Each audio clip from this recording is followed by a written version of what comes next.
Hola amigos, bienvenidos a otro capítulo de Hábitos Amables. El día de hoy estoy bastante emocionado porque tenemos a una amiga y también fue mi alumna de yoga en algún punto. Ella es Eva Espejo, que fue mucho tiempo directora técnica y ahora es directora deportiva de las Rayadas de Monterrey. ¿Cómo estás, Eva? Muy bien, muy feliz de estar aquí y de poder compartir este espacio contigo. Es un gusto para mí también. ¿Cómo fue que nos conocimos? Llegaste un día así al estudio, ¿no? Sí, que está súper chistoso porque yo traía como mucho estrés.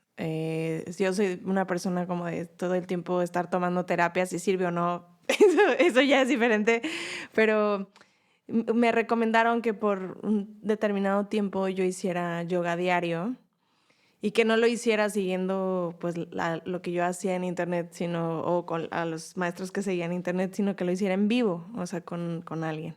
Y entonces busqué literal en Google pues las cosas que quedaban cerca de mi casa y llegué a OM y la primera clase que tomé fue contigo y ya me quedé. Ah, que me tocó ahí la casualidad de que fue mi horario y Sí, todo. sí, sí, sí. Qué bueno. Eva, ¿cómo empezaste, digo, hablando de esto del yoga y todo, empezó tu contacto con el deporte o con la disciplina física? ¿Siempre tuviste esa pasión por la actividad física? Fíjate que no, ahí sí. Bueno, en realidad desde chica, o sea, como que sí siento que era una niña que buscaba moverse todo el tiempo, o sea, pero ahí, digo, quizás tendríamos que empezar a hablar también digo que ahora lo entiendo mejor, que es un poquito el sesgo de género respecto a la práctica de los deportes, porque yo fui en escuela de monjas y de puras niñas, entonces realmente el movimiento para nosotros no era estrictamente en el deporte, sino era a través de las artísticas, ¿no? O sea, como de las actividades artísticas, que son las que generalmente nos corresponden como mujeres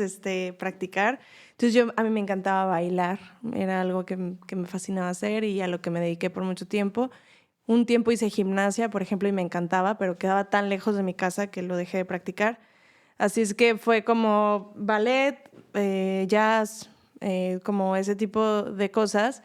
Y justo ya después, entre la secundaria, entre la final de la primaria y la secundaria, encontré un profesor de educación física que nos ponía atletismo y a mí me gustaba muchísimo. Y el otro que promovía el básquetbol. Y por mucho tiempo me casé con el básquetbol, que era algo que me encantaba hacer, hasta la prepa, que jugamos interprepas y toda esta parte que es. Pero en general creo que me gustaba moverme. O sea, estar quieta no era algo que para mí fuera bueno. Y ya después de eso, pues mi gusto por el fútbol siempre existió. Aunque no lo practiqué y aunque soy bastante mala. Pero ¿Eres mala en el fútbol? sí, soy muy mala. No me lo hubiera Ay, esperado, la verdad. sí, no, no soy tan buena. ¿Y cómo diste el salto de ese gusto por el básquet, por el atletismo, por las danzas, a estudiar una carrera de administración deportiva? Sí. Yo estudié para directora técnica. O sea, es una carrera es como una carrera técnica que existe en la Federación Mexicana de Fútbol. La Federación Mexicana de Fútbol como que es el rector de todas las licencias y todo esto que hay para poder participar dentro de la cancha. Era algo que yo no sabía, pues, hasta que lo tuve que investigar también. Y prácticamente es porque yo, como por ahí de los 17, 18 años, yo casi iba diario, desde los 7 años, casi cada domingo iba a CEU, en México, a ver a los Pumas de la universidad con mi papá. Y me encantaba. Y yo quería ser parte como de eso. Y no sabía cómo participar porque como jugadora, o sea, como yo ya cuando lo decidí que quería dedicarme al fútbol, ya tenía 17 años, iba a ser muy difícil como generar otra habilidad. Yo sentía que mis habilidades ya las había generado, digamos, como con el pie, con la mano o sea, que ya iba a ser difícil poderme meter al fútbol de lleno ya tan grande, y más porque sentía además que no tenía habilidades para eso. Y bueno, hubo quien me asesoró, quien me dijo, bueno, existe una carrera de director técnico, si tú quieres ser entrenadora, este es el camino.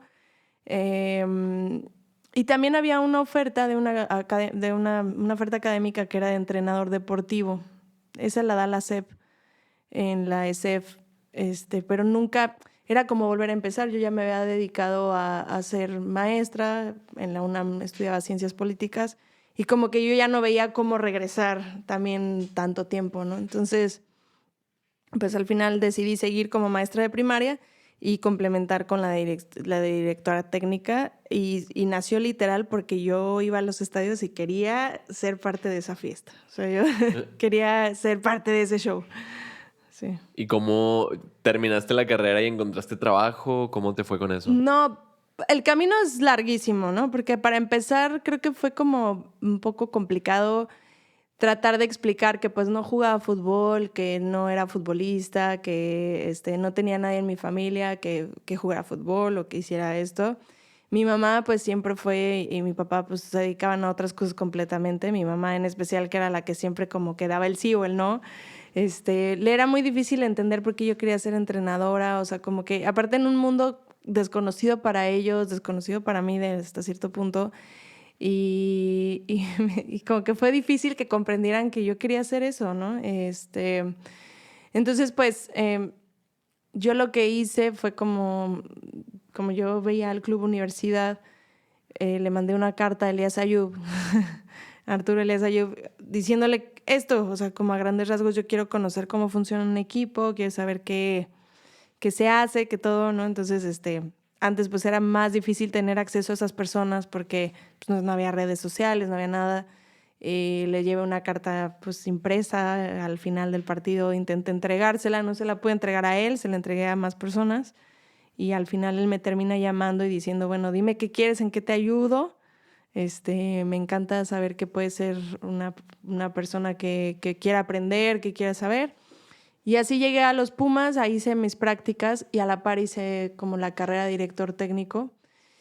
Y para mí fue como súper importante pues el acompañamiento que me dieron dentro del Club Universidad Memo Vázquez, los consejos que me daba para poder pues permanecer en la carrera, ¿no? Que es algo que pues es difícil porque es de puros... En ese momento, te estoy hablando hace 20 años, pues prácticamente en el club a lo mejor habíamos 5 mujeres, 6, 7, y yo quizás la única en la parte deportiva intentando ser entrenadora, ¿no? Que eso, no había referentes, no había, no había nada en el fútbol, ¿no? Más que Maribel, que en ese momento estaba en España triunfando y ya. O sea, ¿Quién es Maribel? Maribel Domínguez, una de las mejores futbolistas de México. Que estaba, pues sabíamos de ella porque iba a España, la estaba rompiendo, dedicaban una que otra nota a ella y pues era como el único vínculo que existía. No se hablaba de entrenadoras, no se hablaba de árbitras, no se habla... Hace 20 años fue la primera árbitra la que estuvo en un partido varonil y ya no, o sea, como que no había un vínculo donde yo pudiera... saber cómo hacerle. Entonces, realmente fue como crear el camino sola, o sea, como de yo me quiero dedicar a esto. Fue complicado, son 2 años de carrera. Y bueno, pues al final salí con el título de 30 alumnos, que éramos 31. Yo era la única mujer y salimos solo 7 y yo la única mujer de esa generación. Wow, felicidades. Sí, es que sí es de supervivencia, creo yo, pero es bien. Ay. Y después de eso, ¿a dónde te fuiste? ¿Qué hiciste? ¿Seguiste con los Pumas? En ese momento, cuando salí, pues les dije, ya está aquí. El Memo Vázquez me dijo, necesitas tener tu título para poder trabajar en el fútbol. Entonces, me dijo como, en este momento, bueno, cuando tú me traigas tu título, vemos qué hacemos. Fui con mi título, él me dijo como que veía difícil que yo pudiera dedicarme al fútbol ahí en el Club Universidad. Él me dijo algo muy mágico porque me dijo, yo creo que tú vas a ser una de las mejores entrenadoras de mujeres, pero de mujeres, ¿no? O sea, como, y aquí no hay un equipo femenil. Entonces me contactó con la gente de selecciones nacionales. En ese momento estaba Leo Cuellar allá, que Leo Cuellar es como un pionero, digamos, del fútbol femenil en México. Y bueno, empecé a hacer todo ese tipo de cosas. En Club Universidad no tuve como la entrada. Y empecé a buscar posibilidades donde desarrollarme. Y la primera fue que ahí mismo donde yo estudié, empecé a dar clases de comunicación a los futuros entrenadores, preparadores físicos y árbitros. Y ahí permanecí 8 años dando clases. Entonces, pues conozco a mucha gente del fútbol. Y después, a la par, estuve trabajando en empresas que se dedicaban al fútbol infantil. o sea, como a coordinar una empresa que llevaba los entrenamientos de fútbol a las escuelas. Y así permanecí esos 8 años después de la carrera, especializándome en muchas cosas como de dirección, gestión, entrenamiento mental, como muchas cosas que complementaban mi carrera. También fui maestra un tiempo, maestro de primaria, fui 2 años maestra de primaria.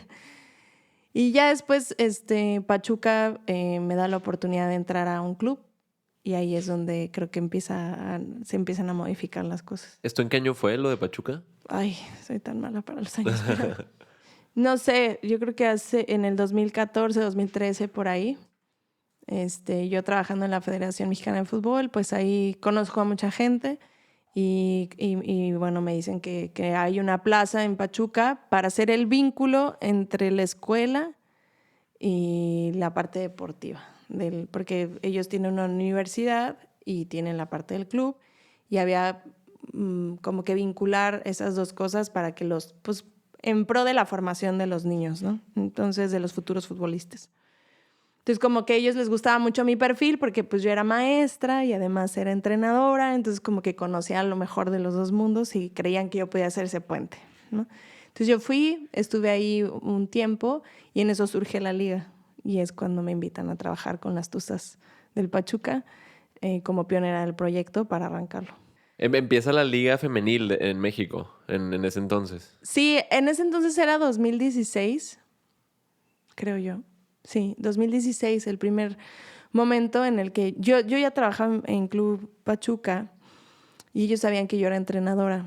Entonces surge la liga y Marco Garcés, que en ese momento era mi jefe, me dice, oye, hay un proyecto, se va a armar la liga femenil, no sé si quieras tomar el proyecto. Y yo le dije que no. Le dije, no, la verdad no creo que sea mi momento, porque es un club sumamente competitivo y yo dije, me van a exigir ganar y así, todos los fantasmas que a uno se le pueden venir cuando hay un proyecto enfrente y cuando realmente se cumple lo que tú siempre quisiste, ¿no? Yo siempre dije que iba a ser la primera entrenadora pues en ese entonces yo quería dirigir a los Pumas de la universidad. Pero pues era realmente mi primera oportunidad de dirigir un equipo de alto rendimiento, ¿no? O sea, mujeres.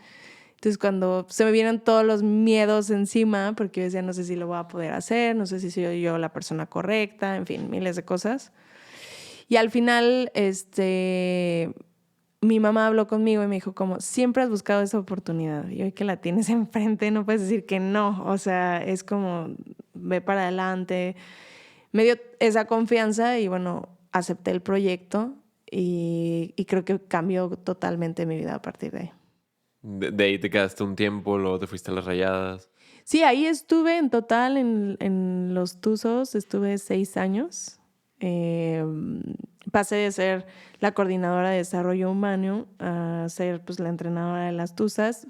El primer campeonato que fue como relámpago en Toluca, lo ganamos. Fuimos las primeras campeonas, digamos, de la liga. En ese momento era la Copa. Arrasamos en esa copa. Luego llegamos a la primera final, la perdimos. Y luego ya, después de un tiempo, siempre competimos a altos niveles y bueno, ya no volvimos a disputar ninguna final.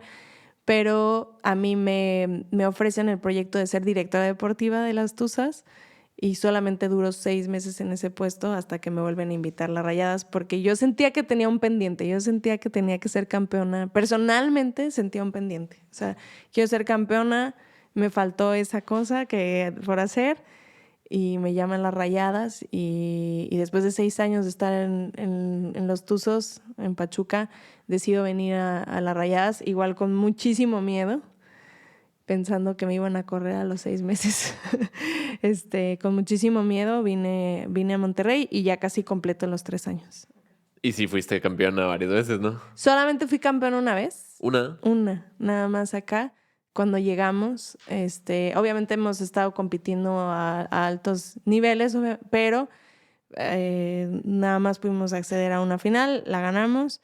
Y bueno, ahora en mi proyecto ahora acá de directora deportiva, pues el punto es seguir siempre compitiendo, siempre teniendo esa posibilidad de ser campeonas en cualquier momento. Que cambiaste hace poco de ser directora técnica a directora deportiva. Sí, tengo como 3 meses en el puesto. O sea, realmente mi último partido fue en noviembre. Sí, creo que fue en noviembre. Y lo que lleva el año, casi 4 meses. ¿Cuál es la diferencia en las responsabilidades y en lo que hacen entre esos dos puestos? Pues es enorme porque digamos como que la directora técnica lo que hace es la encargada de pues llevar a cabo o de coordinar o de gestionar el equipo, de inculcar una estrategia, un estilo. Pues, en general es eso, ¿no? Es entrenarlas, que cada partido estén preparadas para enfrentar lo que hacen a través de un estilo de juego. Y bueno, la directora deportiva lo que hace es toda la planeación, todo lo que tiene que ver con que tengas los mejores recursos y los mejores elementos para, dentro de las posibilidades del club, para poder ejercer pues, el estilo, o sea, para poderle dar todas las herramientas a la entrenadora y al equipo para que se desarrollen profesionalmente dentro del club, ¿no? Hay una definición que a mí me encanta, que es como que son los arquitectos deportivos del club, es decir, ellos lo que hacemos nosotros es construir el patrimonio deportivo de un club. Y eso vincula que yo trabajé con el equipo, con la directiva, con las jugadoras y con todos los elementos que hay alrededor para poder hacer que el ambiente sea o el contexto sea tan enriquecedor que lo único que quede es triunfar y ganar. Muy bien. ¿Qué tipo de habilidades o de aprendizajes personales ves que el deporte te deja para tu vida diaria? Uy, un montón. Si nos puedes dar ejemplos también. Creo que, sí, es que quizás priorizándolo, es que sí creo que como yo empecé mi vida, digamos, en el deporte, como pues, estudiante o... Hay veces que quisiera regresar el tiempo de saber todo lo que hoy sé, como para ponerlo en práctica en esos momentos, ¿no? Pero el alto rendimiento, que es en el que nosotros nos desarrollamos, que te requiere cualidades muy, pues como muy específicas.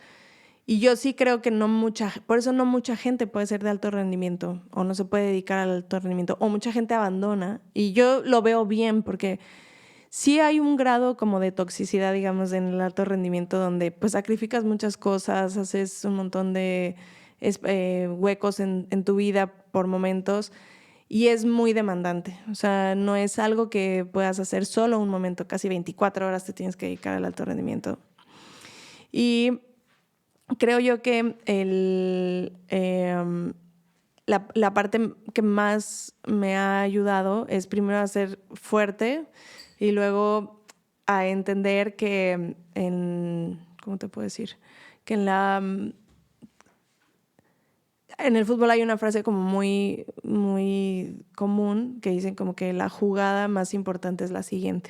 O sea, no es quedarte donde estás, o sea, porque el deporte te enseña eso, el alto rendimiento es como, si tú te quedas en el error, en lo que hiciste, ya vale. O sea, tienes que moverte rápidamente hacia otro lugar y eso requiere que tú tengas una estructura mental bastante fuerte y bastante firme en tus valores y en lo que crees y en lo que has sembrado, ¿no? Entonces creo que eso y hacerme un poquito más indolente sin caer en el extremo de darle la dimensión necesaria a lo que siento para poder continuar. Saber priorizar en dónde pones tu atención y en dónde no. Así es, o sea, como que te enseña ese tipo de cosas. Ya. Sí, no es nada más el deporte, sino todo lo que va atrás del deporte, ¿no? Todo el estilo de vida. Sí, o sea, me ha cambiado, por ejemplo, en la estructura de los horarios, o sea, por ejemplo, siempre pienso en cuentas regresivas, o sea, yo cuento el tiempo al revés, o sea, es como de esta hora, cuánto me va a llevar llegar, cuánto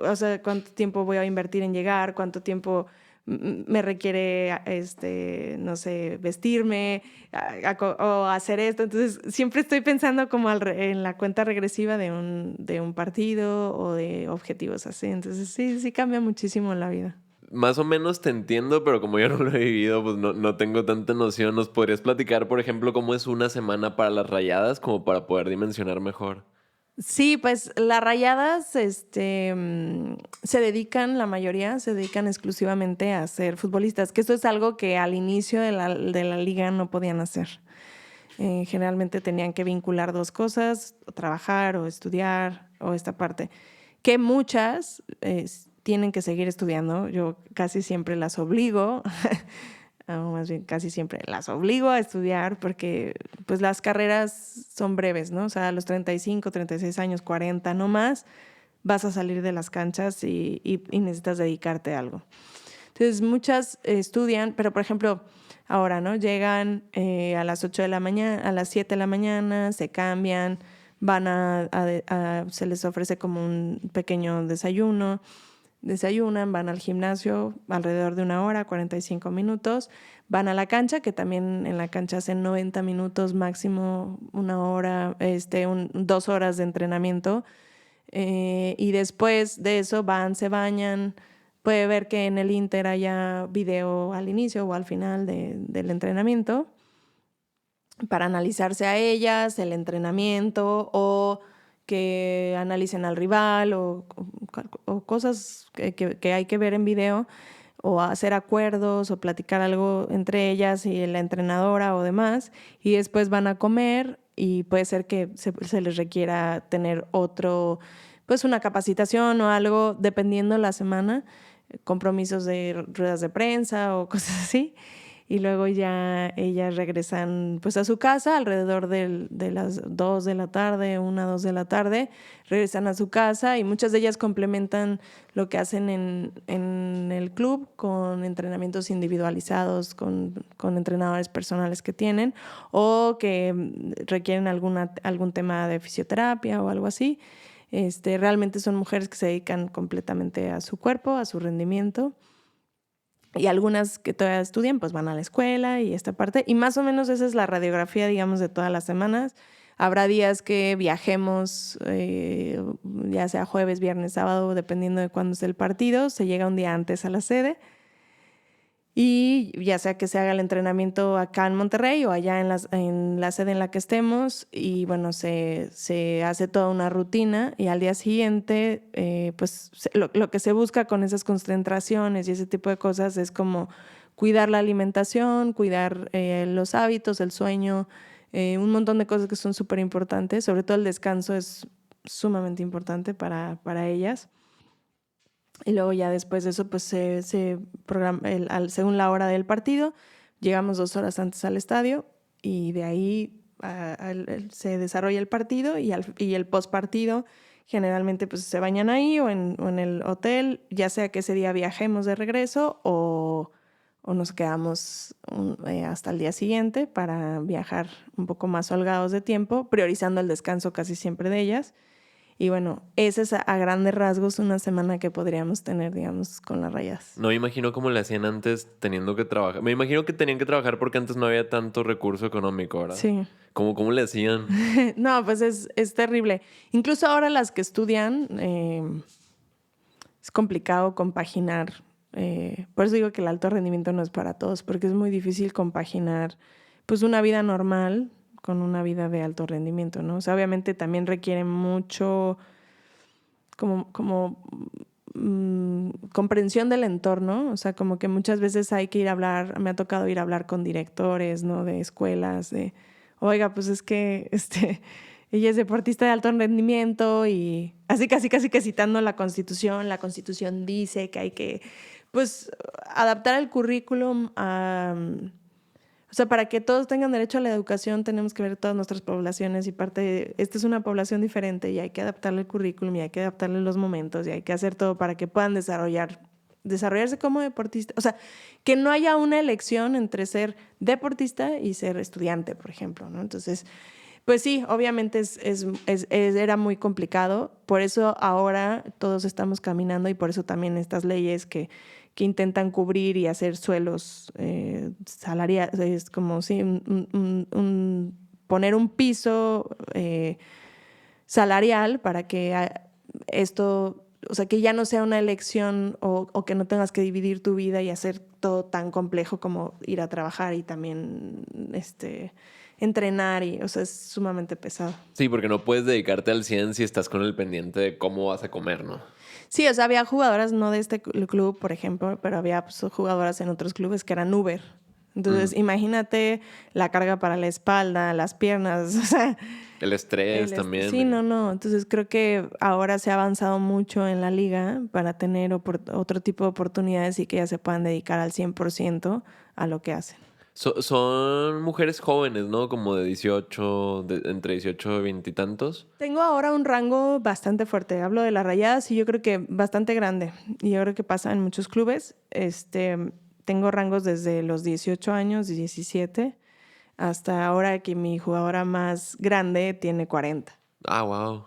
Qué bueno. Entonces, son como 3 o 4 generaciones adentro de un mismo equipo, lo cual también hace difícil pues poder que todas tengan lo que necesitan.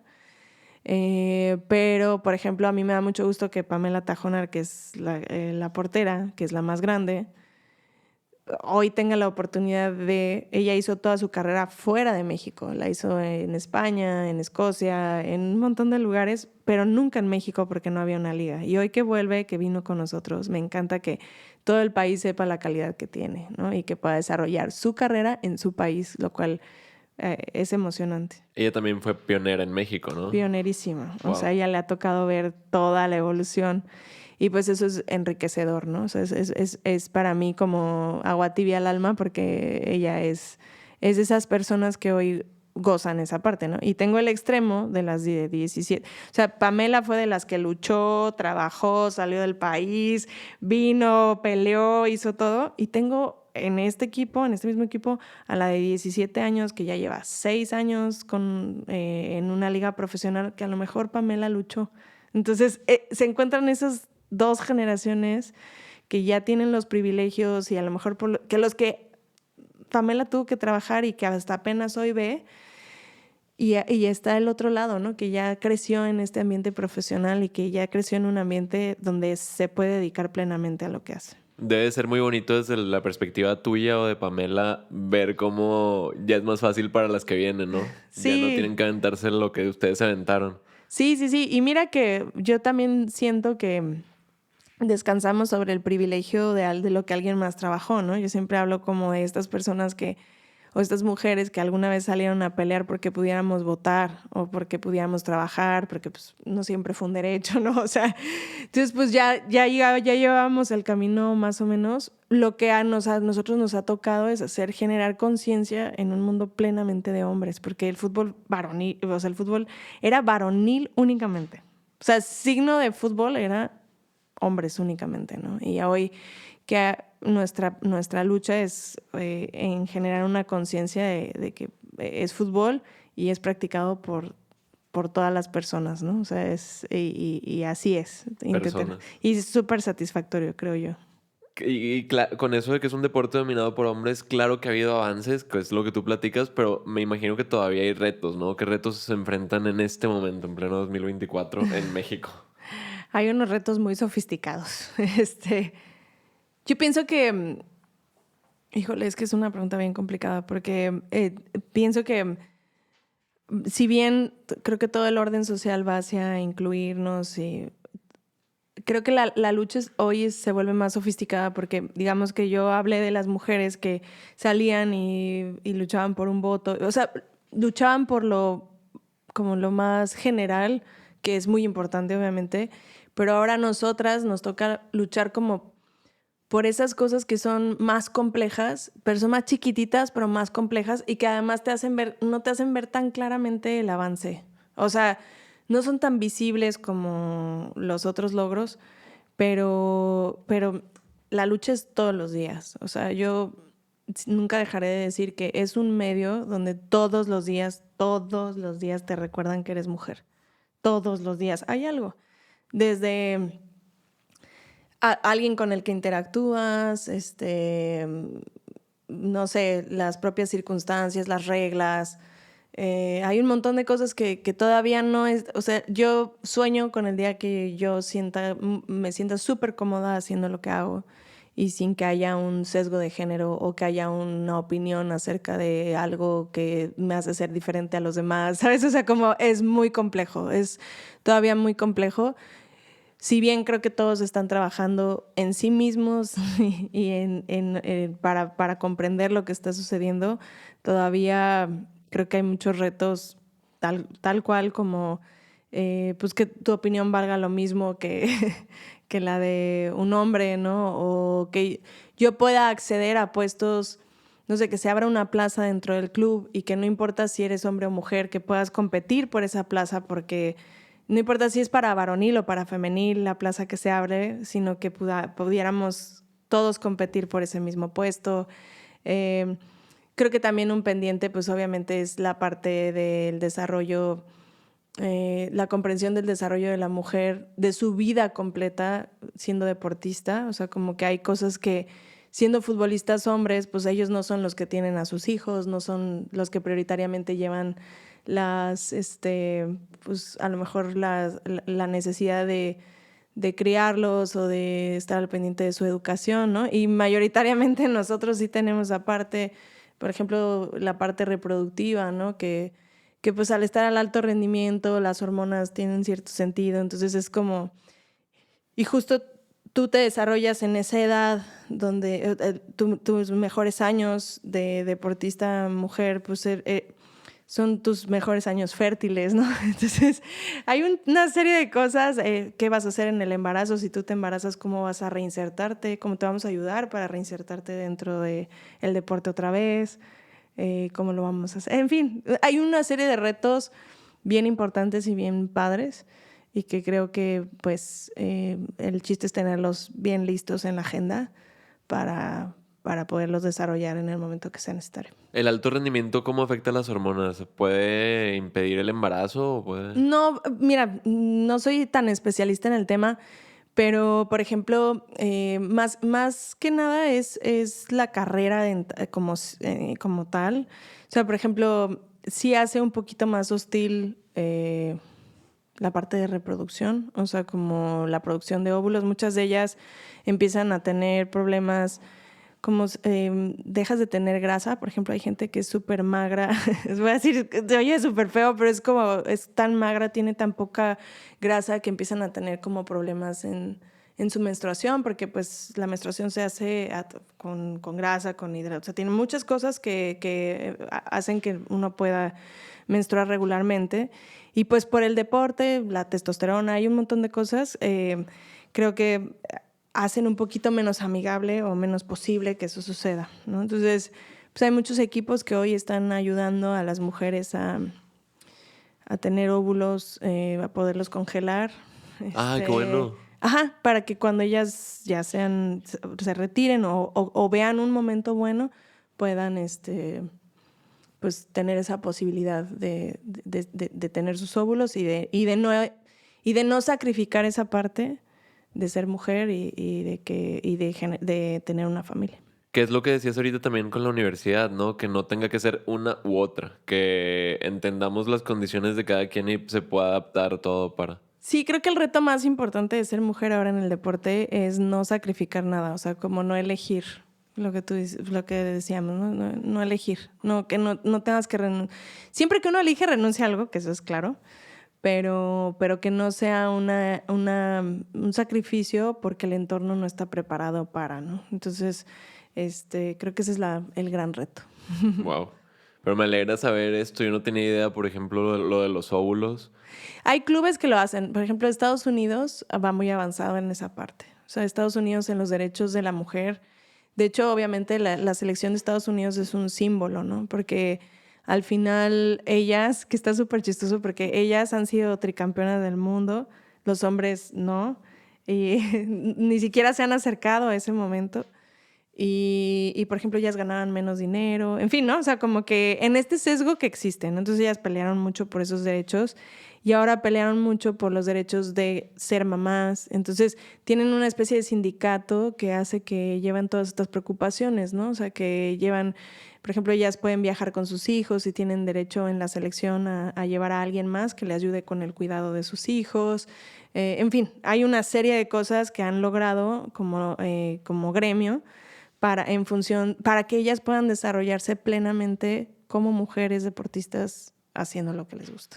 Y eso sienta precedentes, es lo Claro, bueno. y los demás lo que tenemos que hacer es obviamente adaptar, tropicalizar y saber qué vamos a poder ofrecer de esa gama para que nuestros futbolistas sientan igual esa comodidad y esa tranquilidad de que pueden ser lo que quieran ser. Y que hablando ya de mujeres o niñas, en este caso, que no necesariamente van a ser futbolistas, ¿qué mensaje o qué ejemplo crees que las futbolistas le mandan a las niñas? Sí, no, súper poderoso.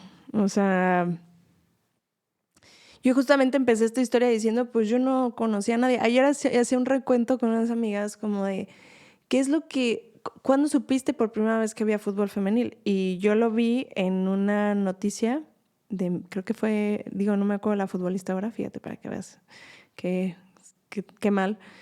Pero la noticia era que ella había festejado un gol quitándose la camiseta. Y bueno, y al final se hizo una estatua y esta chava creó todo un movimiento a través de eso, porque no se habló de que había metido un gol, se habló de que se había quitado la camiseta y se había quedado en top y había festejado así. Entonces fue la primera vez que yo vi que alguien practicaba fútbol femenil, fue la primera vez que yo lo vi. Entonces, lo que hoy ven las jugadoras o lo que ven las niñas es que hay empresarias que dirigen corporativos enormes y que son mujeres, ¿no? Por ejemplo, ahora hay una directora editorial de un periódico deportivo, nunca lo hubiera pensado, ¿no? Hay una directora de liga, hay directoras deportivas, hay entrenadoras, hay jugadoras, hay atletas, hay empresarias. O sea, como que creo que la visión de ahora de las niñas es realmente tú puedes ser lo que tú quieras ser. Ojo, que también entiendo que todavía falta mucho al país caminar para que todos tengamos igualdad de condiciones, porque también es una mentira que todos podemos ser lo que podemos ser en este país. En este país hay una desigualdad tremenda que no permite, no todos recibimos la misma educación, no todos tenemos las mismas posibilidades, pero al menos resulta inspirador saber que en algún lugar las cosas están caminando mejor de lo que eran antes. Y tú, Eva, como directora deportiva, en este caso de las Rayadas, ¿qué proyectos tienes así puntuales ya en específico? Para el desarrollo del fútbol, me encanta porque al final nosotros creo que el primer objetivo que tuvimos como mujeres dentro del fútbol femenil era como hacerles un espacio dentro de las estructuras varoniles y eso creo que ya lo logramos. Ya somos parte de la vida del club, ya no nos ven así como que ya es parte de esto. Y ahora es cómo ayudamos a las futbolistas o cómo nosotros como club le damos la atención completa a las futbolistas, ¿no? Y esto conlleva pues ser muy específicos en los requerimientos de esa población, porque al final pienso que es una población específica que está haciendo deporte, ¿no? Entonces, para mí la preocupación ahora más importante en esos términos es encontrar todo lo que sea incorporar tecnología, innovación, investigación, todo, en torno a cómo mejorarle específicamente la vida a las Rayadas. O sea, no a las Rayadas, sino a las mujeres en el fútbol. Y esto a veces conlleva, pues, por ejemplo, nadie habla, pero del calzado. ¿Cómo le hacemos para que el calzado pues les ayude en su práctica y porque pues tenemos una biomecánica diferente y lo que sea, ¿no? Nadie habla tampoco, pues, por ejemplo, de la ropa, del uso de la ropa, los tops, el cuidado de las mamas, de cómo vas a hacer esa parte, ¿no? De la parte del piso pélvico, que es algo que no solamente en los embarazos se debe de cuidar, sino que es algo que para nosotras como deportistas nos ayuda, pues, a no tener incontinencia, a tener ¿Y eso qué conlleva? Pues revisar nuestros ejercicios dentro del gimnasio, fuera del gimnasio, qué sí podemos hacer, cómo lo podemos hacer, cómo lo podemos trabajar, en fin. También hay la parte ahora en la más cercana en la que ahorita estoy trabajando, es en el embarazo, ¿no? O sea, como un protocolo de atención en el embarazo. Pero alguna vez leí que una de las cosas más difíciles de las mujeres que deciden ser mamás es cómo se vuelven a reinsertar en el rubro en el que trabajaban, ¿no? Y hablaban de estas mamás que decidieron dejar de hacer lo que hacían, dedicarse solo a sus hijos, pero al cabo de 3 o 4 años, como el mundo va muy rápido, ya no estaban ni actualizadas, ni estaban a la par. Entonces, ¿cómo le hacemos para que no suceda eso para nuestros deportistas, ¿no? Y más en algo que requiere físicamente tu cuerpo. Entonces, ¿cómo nosotros les ayudamos a ellas cómo las acompañamos antes, durante y después de su embarazo para esta reinserción? Si ellas quieren después dedicarse solo a ser mamás, qué bueno, pero que tengan esa posibilidad de volver y de volver de la mejor manera y lo antes posible para que ellas estén bien. Y bueno, pues esto conllevará también pues hablar de planificación familiar, lo que te decía de los óvulos. Seguramente traerá muchas más cosas, pero ahorita es lo que más me ocupa, ¿no? La parte del embarazo y la reinserción. Está bien interesante. También platicabas de lo de M de mujer. Ah, sí.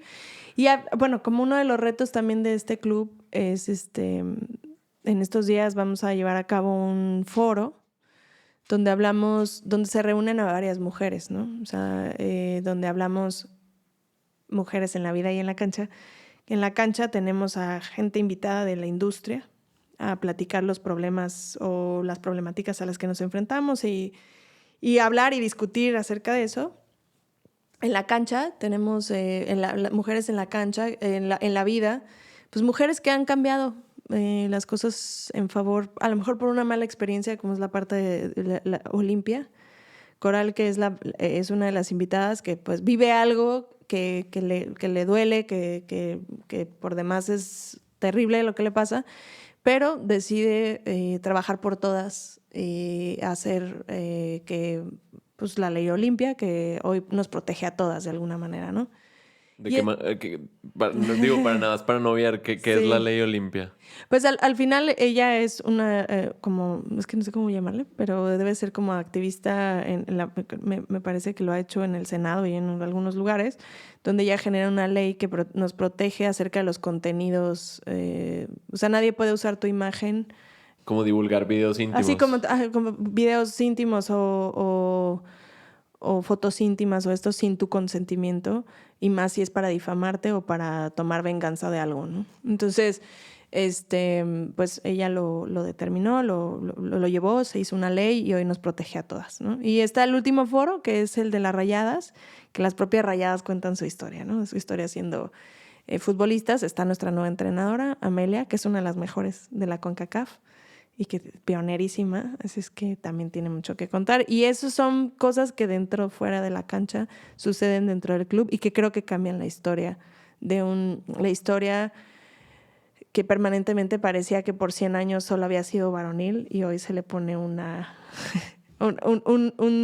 pie, un calce ahí un pie de página hablando de las Rayadas. Y yo creo que influye no solamente para las mujeres que les interesa el fútbol, yo creo que va mucho más allá, ¿no? Sí, y aparte que el foro pasado, porque esta es la segunda edición, vimos niñas, vimos abuelitas, vimos cualquier cantidad de mujeres. Y hoy mi gran propósito, y mi propósito desde hace tiempo, es que se incluya a los hombres, ¿no? O sea, porque también es un error decir, esto solo le interesa a las mujeres. Creo que es muy importante invitarlos a que esta parte que nosotros estamos luchando, también tiene que ver con los hombres, que son la otra mitad de la población y que los necesitamos. Para un cambio se necesita a todos. Entonces, que se abran a estas discusiones, que lo vean en beneficio también de los roles y los estereotipos que también ellos han generado y vivido por mucho tiempo. Sí, que también nos oprimen. Digo, aunque nosotros tengamos el rol de opresores, muchas veces tomamos roles que no queremos solo porque pensamos que sí tiene que ser. Así es. Entonces, y yo creo que siempre he pensado que todo esto parte del autoconocimiento, ¿no? Y que muchas veces pareciera que no nos podemos hacer contacto con eso que sentimos o eso que pensamos, pues no está bien, ¿no? Entonces, pues es una invitación abierta. Me platicabas que en otros clubes de otros países incluyen prácticas holísticas, ¿no? Como yoga, meditación. ¿También es en ese sentido para darles esas herramientas a las jugadoras? Sí, sí. Yo creo que en México son pocos o casi nadie los que practican. Yo lo he visto más en clubes europeos y, por ejemplo, no sé si lo has leído tú o si alguien lo ha leído, pero yo soy súper amante de Phil Jackson. Phil Jackson pues, fue uno de los mejores, uno de los entrenadores más exitosos de la NBA. Y tiene 2 libros que hace referencia como a esta parte bien difícil que un hombre transmita. Uno es Canastas Sagradas y el otro es Los 11 Anillos. Y él ganó 11 anillos, o sea, fue 11 veces campeón con los Bulls de Chicago y con los Lakers. Y en los 2 libros, a mí me gusta más 11 Anillos, porque habla justamente de cómo medita, de cómo él incorporaba, por ejemplo, se metió a toda la parte indígena de Estados Unidos, la que todavía sobrevive, ¿no? Y cómo retomó muchos rituales de ellos para llevarlos a los Bulls y a los Lakers, cómo les ponía, hacía toda una parte de meditación antes de los entrenamientos o después, cómo los ponía a practicar yoga. O sea, para mí me parece increíble que, no sé, pensar que Jordan lo ponían a meditar o Pippen, no sé, la Cobra. O sea, es como Kobe Bryant, se ponían, o sea, esos hombrezotes, todos rudotes que tú ves, y los pones en esos momentos, me parece súper interesante, ¿no? Y es un hombre que además habla, pues, de compasión, de cómo debe de no solamente existir competencia y demás, sino amor, compasión, comprensión para tus compañeros, para ti, para tu alma. Es un libro por demás curador, porque es uno de los hombres más exitosos del mundo. O sea, hablando de cosas que realmente a veces los hombres no se permiten hablar. Entonces, claro que existe. En el Ajax, por ejemplo, de Holanda, que sí es de fútbol, ellos no solo practican yoga o sino practican gimnasia, practican lucha grecorromana, porque entienden que los niños o todos llegan a una edad donde tienen que probar de todo, tienen que saber de todo y darles toda la estructura para que cuando sean futbolistas profesionales o más grandes o que ya estén en las grandes ligas, tengan herramientas para poder solventar todo lo que se les va a presentar. Y para mí, pues creo que es una de las partes como que todavía quedan pendientes dentro de nuestro país. Que claro que tiene un fin práctico, porque obviamente un equipo con la mente relajada y en contacto con sus emociones va a tener mejores resultados. Pero aparte de eso, pues les estás dando herramientas para su vida, ¿no? Porque al Así es. final, y pueden ser agentes de bien en muchos otros sentidos más amplios que solamente el ser un buen jugador, ¿no? Sí, precisamente yo creo que es el gran pendiente, ¿no? O sea, creo que a veces pareciera pérdida de tiempo, o esto es demasiado amoroso, o los va a hacer frágiles, o, ¿no? Porque esa es la idea, ¿no? O sea, si tú, no sé, digo, tú que eres maestro de yoga, estás más en contacto en eso, pero creo que mucha gente, o sea, poca gente, o pocos hombres, por ejemplo, se permiten probar la yoga, porque a lo mejor piensan que solo es de mujeres, o no sé. Y a mí me parece un error. O sea, es como, es tan sanador, tiene una secuencia de movimientos tan... O sea, hay una secuencia de movimientos. Yo, por ejemplo, pienso que a veces en el fútbol o en el gimnasio se cortan los movimientos. O sea, tú haces un squat, haces un se corta. Pero la yoga te da ese momento de secuenciar, de poder seguir. Me parece mucho más holístico que... No digo que el otro esté mal, pero el otro tiene que existir. Pero tener todo. Esto te une porque no solamente vas a trabajar un músculo, vas a trabajar un montón y a lo mejor vas a trabajar unos a los que con un fierro o con algo no vas a llegar, pero te va a ayudar a que tu movimiento sea cada vez mejor. Digo, obviamente es lo que yo opino, ¿no? Pero bueno, hay muchos sesgos donde no te puedes, no te permiten vivir estas experiencias. Y yo sí creo que sería benéfico. Pero al final nos volvemos personas solitarias, nos volvemos personas poco comprendidas, ensimismadas, con mucha culpa a veces de lo que sucede, porque pues te exigen ser perfecto, ¿no? O sea, ganar es lo único. Entonces, es una carga, creo, bastante fuerte que si tuviéramos bases sería más pasable. Que eso yo lo puedo ver representado en varias áreas, ¿no? Cuando uno hace una sola cosa o cuando uno habla con un solo tipo de persona o cuando uno, cualquier cosa que se vuelva nada más se vuelve una persona rígida, ¿no? Incapaz de entender toda la gama y todo lo que la humanidad nos puede ofrecer. Entonces, pasa eso, nos enajenamos, nos volvemos solitarios, sufrimos, nos volvemos hasta conflictivos y lo veo con como representado en los movimientos, de que, pues sí, es importante conocer este tipo de movimiento, también es importante conocer este otro, también es importante tener como toda la gama de opciones para pues nutrirnos y crecer como personas, que no sea Sí. solo como todo en un mismo carril, en una misma burbuja. Sí, sobre todo en una burbuja tan compleja como que es estar en competencia siempre. O sea, competencia contigo, con tu compañero, pero además tienes que ser amoroso. Pero además, se me hace como medio que va por los extremos, ¿no? Y que esos extremos pueden, si no estás bien contigo, pueden ser nocivos, ¿no? Porque te pueden hacer pensar en algún momento que no sirves.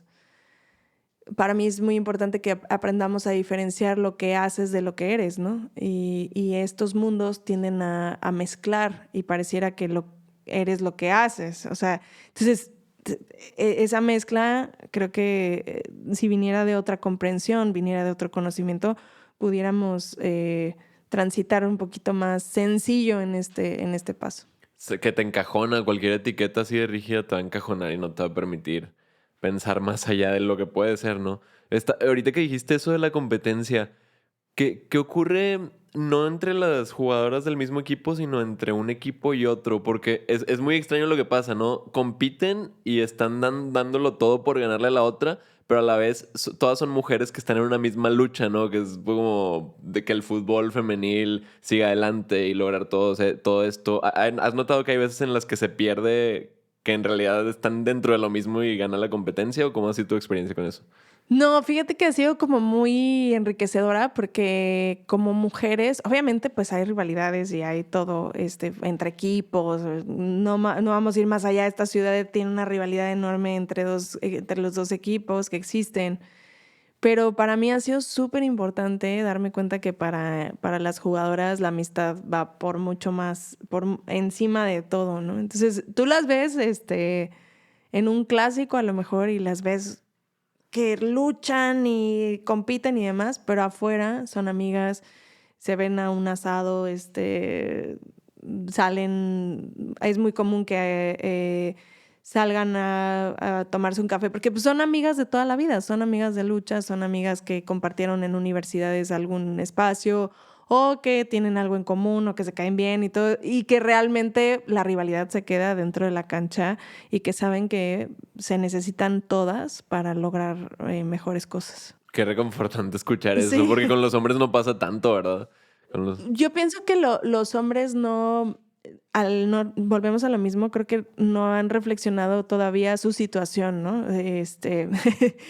Creo que tienen formas más sencillas, a lo mejor a veces, de resolver las cosas, pero todavía no saben que pueden unirse para ciertas cosas. Y creo que, digo, desconozco porque nunca tampoco, he trabajado más con jóvenes que con los profesionales, pero creo que todavía es parte de ese autoconocimiento que pareciera que todo lo de afuera no tiene nada que ver con ellos, ¿no? Mm. Y todavía no hay esa conciencia. Si nos pudieras decir así como consejos en cuanto a hábitos para las Ya. personas, ya para cerrar, es la pregunta que siempre hacemos al final, ¿qué consejos dirías? Y yo quiero recibir los consejos. No, yo también. Híjole, yo creo que el más grande que viví el último año para mí fue muy complejo. Personalmente, yo pienso que hay formas muy difíciles de crecer y creo que fue un año de mucho crecimiento, pero de ese crecimiento doloroso, ¿no? De ese que te conlleva, pues, muchas cosas. Y creo que parte de lo que más aprendí el año pasado es, yo necesito, yo a todas las jugadoras les digo que siempre se puede hacer un cambio de ritmo. Y un cambio de ritmo generalmente se piensa que es para acelerar. Y yo siempre les decía, un cambio de ritmo también es parar. Y para mí una de las más grandes lecciones es también saber que puedes parar. Vivimos en un mundo que te dice no te detengas, corre, sigue caminando, ve para adelante, y si tú te quedas en el lugar que está mal, no. Hay veces que también te tienes que detener, admirar ver lo que pasa, calcular, recomponer, ¿no? Hasta el GPS lo hace en algún momento. Cuando pierde la ruta te dice recalculando, ¿no? O sea, pues bueno, pues hay veces que necesitas pararte, recalcular, ver la ruta y saber que pues esa es una parte de las que te puedes permitir, aún estando en el alto rendimiento, aún siendo espejo, aún lo que sea, puedes parar, recomponer y trazar de nuevo el camino para seguir caminando. Esa es una de las más grandes lecciones. Y creo que la otra es saber que te necesitas a ti mismo para todo, que eso también a veces se nos olvida, ¿no? O sea, yo soy una mujer que ha trabajado como maestra, como directora, como entrenadora, que todo el tiempo te obliga a pensar en los demás. Y eso, claro que tiene muchos beneficios, siempre y cuando no te olvides que tú también estás metida en esa operación, ¿no? O sea, que no te olvides de ti, no olvides de lo que tú también te necesitas para poder seguir adelante y mientras tú estés mejor, seguramente mejores cosas podrás hacer para los demás. Creo que esos son los dos. Muy, muy valiosos consejos, Eva. Muchas gracias. Sí, no, ¿de qué? Gracias por la invitación. Un gustazo. Eva, ¿te gustaría compartirnos tus redes para dónde te puede buscar la gente? Sí, casi todo el tiempo uso como el mismo apócope de mi nombre, que es M Spin, que es Eva Mariana Espejo Pinzón, pero hago M Spin. Me pueden encontrar como M Spin en Instagram, también en X, bueno, en X, no sé qué sea, que era Twitter antes, y en Facebook como Eva Espejo. Súper, muchas gracias. Sí, no de qué, gracias. Y gracias a ustedes por este capítulo que estuvo muy bueno. Disfruté mucho la plática. Nos estaremos viendo el otro lunes en otro capítulo de Hábitos Amables.